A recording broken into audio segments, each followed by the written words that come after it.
camarades des peuples d'Afrique, citoyens du monde, mes chers frères et sœurs, l'heure est grave, chers camarades.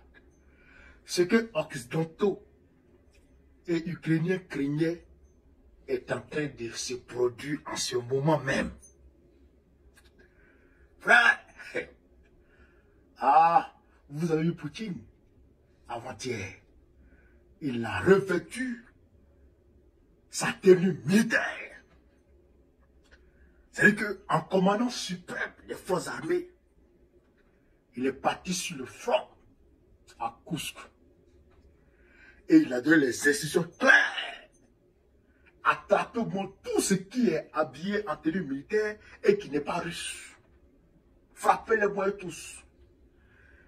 Et les généraux ukrainiens, les russes, les officiers supérieurs russes, les Gerasimov et consorts, en bons soldats, ont fait appliquer la stratégie que Poutine, ses camarades d'Afrique, leur a donnée. Frère, les Ukrainiens ont été encerclés. Ils ont été pris au piège. Il n'y a pas de possibilité d'échappatoire à là où je vous parle. Frère, les Ukrainiens sont pris au piège. Ils sont encerclés. Ils sont encerclés. C'est-à-dire qu'ils vont là-bas, ouais, russe. Ils vont ici, ouais, russe. Ils vont derrière, ouais, ils vont devant, ouais, russe. C'est-à-dire qu'ils sont pris en tenaille. C'est-à-dire qu'ils ne peuvent rien faire. Rien ne peut les sauver à part, pardon, Poutine. Où ils déposent les armes. Frère, alors, Zelensky, il sait que c'est Zelensky qui a appelé Trump pour faire le point de la situation à Trump. Et Trump n'est pas là-bas. Donc c'est quelqu'un qui a fait l'état d'élu à Trump.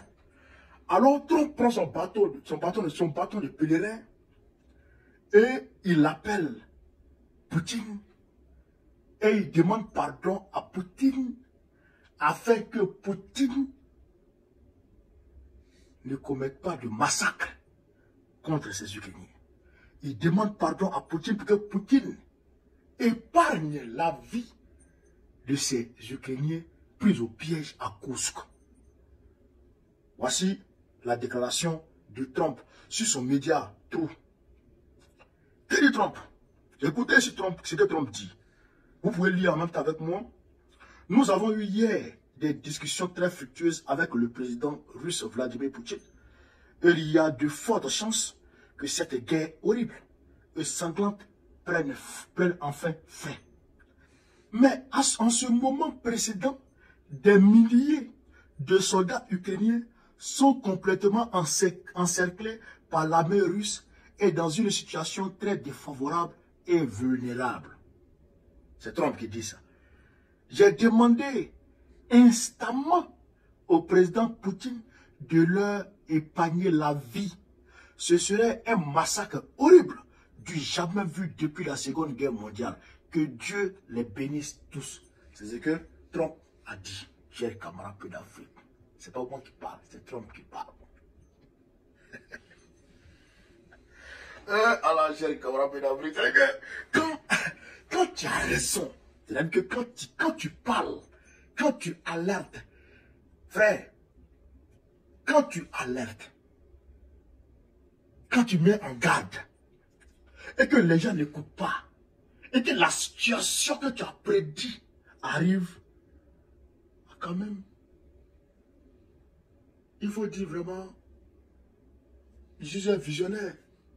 Au moins ça, tu peux te taguer de visionnaire. On a dit aux Ukrainiens, quand Poutine sera prêt à vous frapper, en une semaine, en quelques jours, vous allez regretter d'être rentré sur le territoire russe.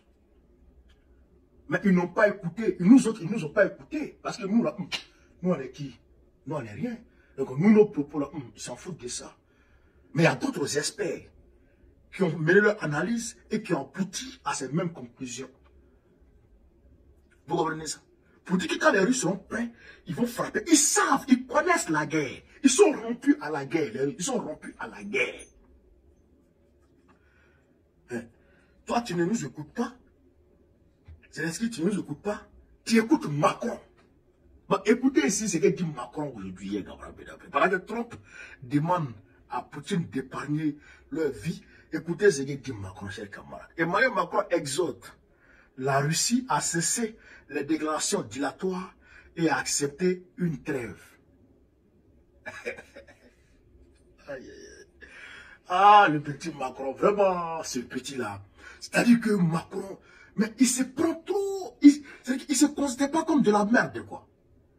C'est-à-dire pour lui, mais il est trop puissant. Pour lui, il est trop puissant. Est-ce que vous voyez un peu? Mais deux éléphants sont en train de discuter. Et toi, écureuil, tu fais quoi là? Écureuil, tu fais quoi dans la discussion de deux éléphants? Hein? Écureuil. Macron, toi, tu es écureuil par rapport aux deux éléphants. Trump et Poutine. Quand tu peux voir, et tu parles, pourquoi on dit que Macron aussi a parlé? C'est ce le fait là. Macron, viens ici, viens ici. Bébé Macron. Il est sur Facebook, il est sur TikTok, il est sur YouTube. Bébé Macron ici, écrivez Macron. Macron, viens ici, viens dans ici. Ensuite, on prend le tabouret. Négociation là, on t'a pas mis dedans, on t'a pas appelé. On t'a multiplié par 0, tu n'existes pas. Tu t'es levé, tu es parti chez Trump pour qu'on te donne une place. On donne une place à l'Union européenne plus l'Angleterre à la table de négociation. Trump vous a dit, mais vous avez passé 3 ans ici, pourquoi vous n'avez pas créé votre table de négociation? Et puis c'est moi ma table de négociation, vous voulez vous asseoir. Quittez ici. Trump t'a chassé. Et d'ailleurs, Trump t'a fait accueillir à la Maison Blanche par la petite porte. Il t'a fait accueillir par la petite porte par une femme que personne ne connaît. Quelle honte. Quelle honte. Une femme que personne ne connaît. Non seulement ça, mais il t'a fait passer par la petite porte. Et que derrière les gens, derrière la cour, André, un amant Gizekaï pour venir voir sa copine. C'est comme ça que ça s'est passé. Non seulement vous n'avez pas associé à cette négociation, malgré toutes vos gesticulations, on ne vous a pas associé. Au-delà de ça, la négociation concernant cette trêve, on ne vous a pas associé. C'est une négociation américano-ukrainienne.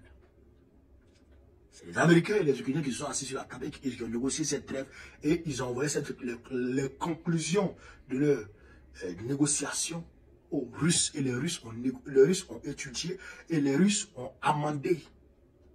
Les Russes ont amendé. Et les Russes, Poutine a fait des déclarations. Et c'est ce que tu as considéré comme déclaration dilatoire. Mais ça, c'est rien, ça. On ne te calcule pas, petit Macron. On ne te gère pas. Écureuil devant les éléphants qui ne comptent pas. Quittez ici. Est-ce que vous comprenez? Donc, chers camarades de l'Afrique, aujourd'hui, Trump a demandé pardon à Poutine afin qu'il épargne la vie des Ukrainiens. Et nous, on s'aligne en tant que peuple civilisé. Nous, les Africains, nous sommes un peuple civilisé. Parce que nous, les Africains, on ne va pas créer terroristes pour venir tuer les êtres humains. Non, on n'est pas comme ça. On ne donne pas les armes aux gens avec qu'ils aillent s'entretuer pour des intérêts, pour des matières premières, pour de l'argent. Nous, on ne fait pas. Nous, on est civilisés. On ne va pas parler des barbares. Les Macron et consorts. Macron et consorts. On ne va pas parler de ces gens-là. Nous sommes civilisés. Et donc, étant des peuples civilisés, nous nous alignons sur la position de Trump pour demander à Poutine d'épargner la vie de ces pauvres soldats ukrainiens. Nous demandons pardon à Poutine. Et pendant qu'on demande pardon à Poutine, on demande aux Ukrainiens en même temps de déposer les armes. Parce que si vous ne déposez pas les armes, à Klibeti, si vous ne déposez les armes, Poutine va vous frapper.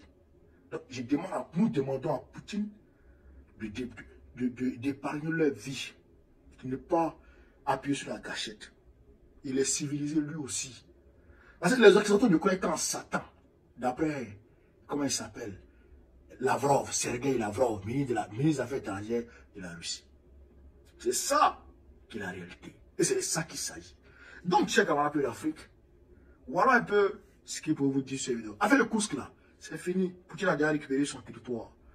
Et d'ailleurs, il veut annexer d'autres territoires ukrainiens le long de la frontière avec le Koursk. Vous êtes rentré, non? Ok, quand vous êtes rentré, je vais prendre aussi demain. Il va l'annexer encore. Là, il est en vitesse. Il annexe le maximum qu'il va annexer. Et quand il finit d'annexer comme ça, là, on transfrontière, puis c'est fini. Ok, en 2023, si tu avais déjà accepté les conditions qui étaient fixées, par là, était fini, tu allais gagner au moins en personne. Ceux qui t'ont sacrifié leur vie là, seraient encore là. Les territoires qui t'ont perdu, tu n'allais pas les perdre. Mais tu as écouté Boris Johnson, tu as écouté Macron, tu as écouté Papi Joe. Voilà, maintenant c'est versé sur toi. Camarades peu d'Afrique, voilà ce que je voulais vous dire cette vidéo. Sur vive l'Afrique libre, vive le panafricanisme, vive tous les présidents panafricains, vive l'AES, Babo, président de la République Côte d'Ivoire en octobre prochain, Inch'Allah.